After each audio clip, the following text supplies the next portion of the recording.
In this video, I will show you how to connect two AirPods to one iPhone.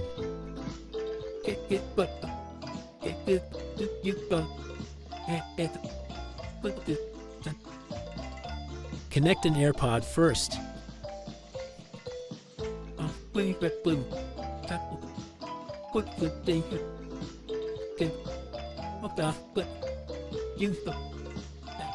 Click on it now.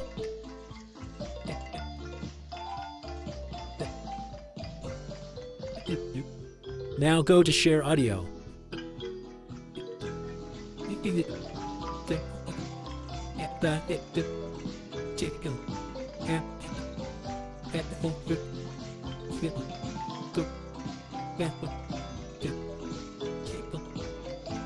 Another AirPod is now connected.